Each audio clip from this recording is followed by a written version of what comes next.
Hello, sir. Let's make sure we're in tune. High G. Yours would be a low G. Boom, boom. C. Got our E. And the furthest string away from our nose is the A. G, C, E, A. Play a C major, make sure we're in tune. And here's one of the ideas and constructs. Today, this video, I will go over on how to self-tune the instrument to your own self without having to need to have a tuner. The second thing I'll go over is a C major scale along with all of its chords and how it relates to a D major chord and all of its scale notes. Okay, here is the concept. When we tune, we can pick any note. I choose to go and get as close to that ding, ding, ding, ding, because that's ingrained in my memory after doing this 100 million times. I could already tell the E's flat.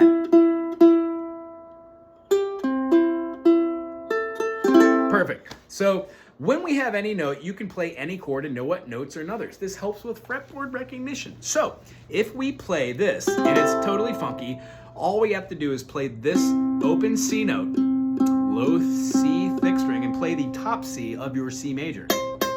If those notes are cattywampus and all of your things are like sounding like, if this is what your C major sounds like, you can pick this. You can get a tuner to get kind of close, but as soon as you have a C note or anywhere close to it, you're tuning yourself, play it and then play the high note.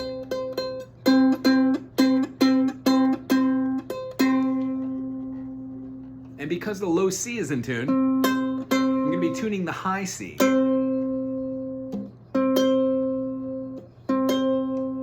Keep fine-tuning it till there's no difference between the notes, if they're an octave or not. Since the high C, right now, this note is tuned, the A string is now tuned and the C string is tuned. Since the high note right here, this C note, is the same as this low note and the same as the fifth on the G, we could tune to that. That seemed to be sharp. That seemed to be a little sharp. That's in unison. So now I have A string, C string, and G string in tune. Since the C string's in tune, I could play 1, 2, 3, 4, and this fourth note is going to be an E, which is the same as the string above. So if I'm off,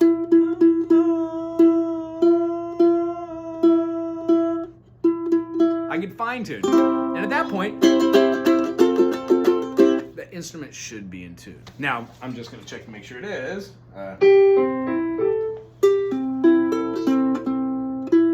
Close enough for music. So here's the concept.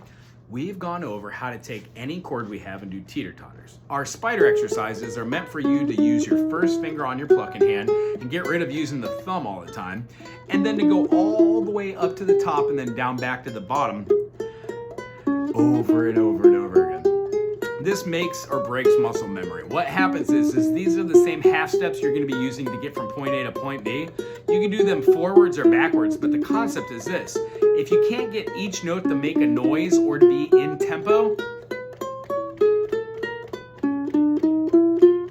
then go slower. Till each note comes down and each one is the exact same duration.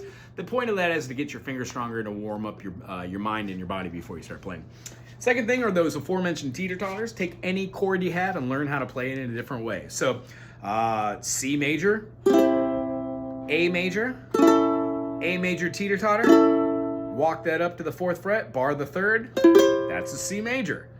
Bar that with the third, play the same structure with the other two fingers. It's hard to do, but that is a C major omitting the first finger, and then a C major omitting the pinky.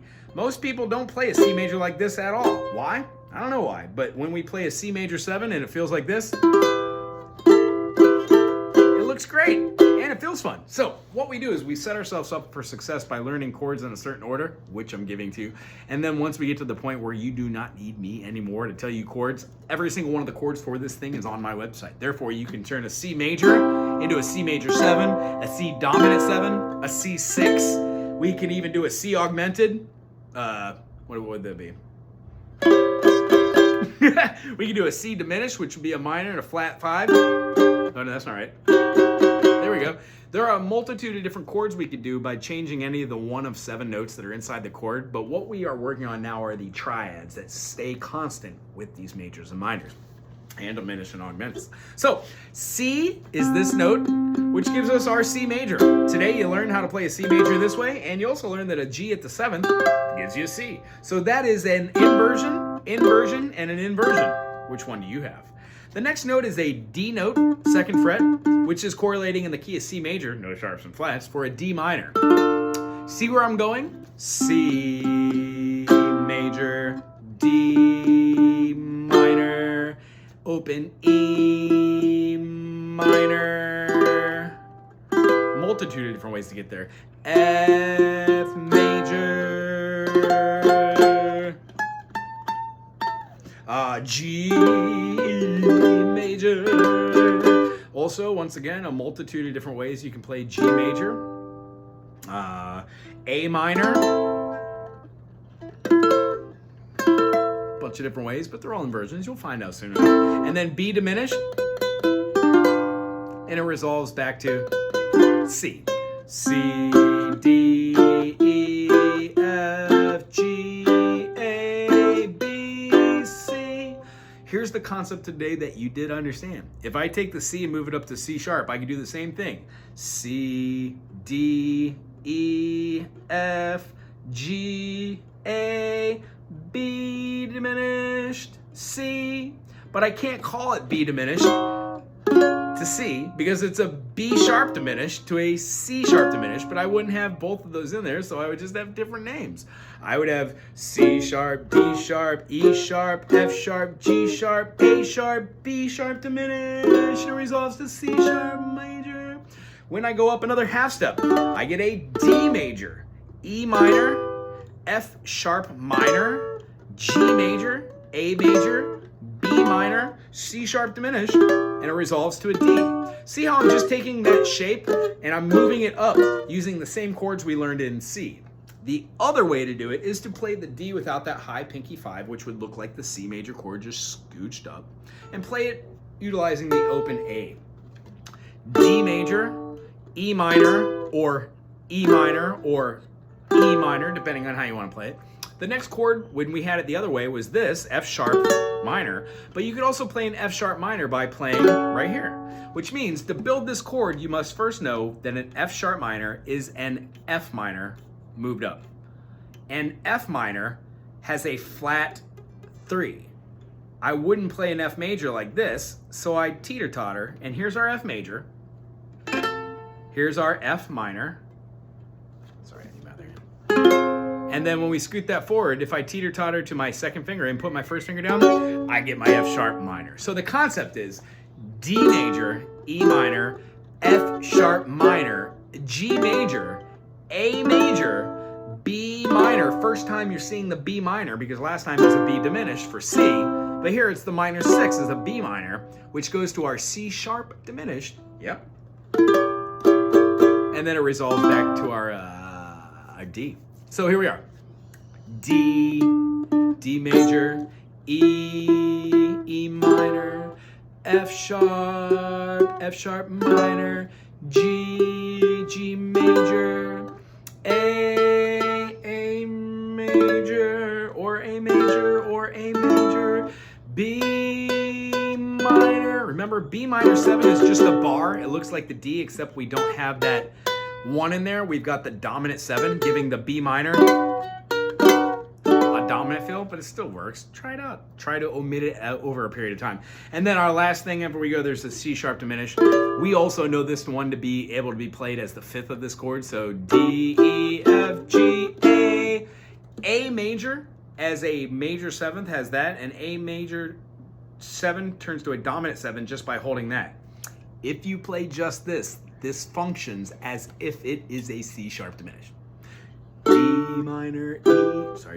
major, E minor, F sharp minor, G major, A major, B minor, C sharp diminished, which is actually an A7. We'll talk about this more, but that's the concept for this week. I really hope you had fun.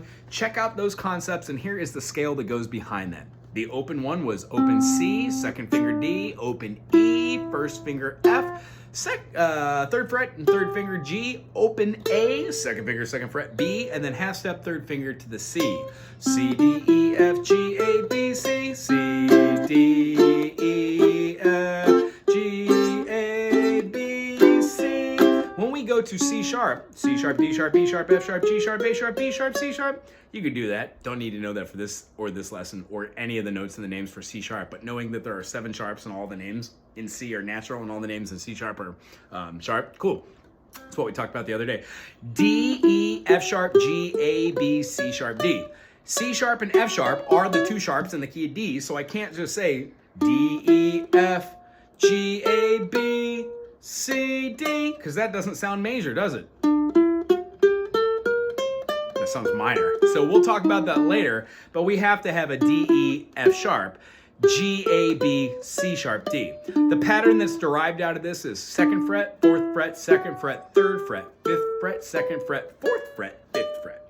It's the same thing with the open notes, except we use them with the open. I'll explain that later if it doesn't quite stick this week. However, I'm sure it will because you had 2 aha moments. It's very nice meeting your daughter as well. I'm looking forward to our musical journey together, all of us, and inevitably I'm going to get you both playing together. Yeah! Anyway, I'll see you next week. Aloha!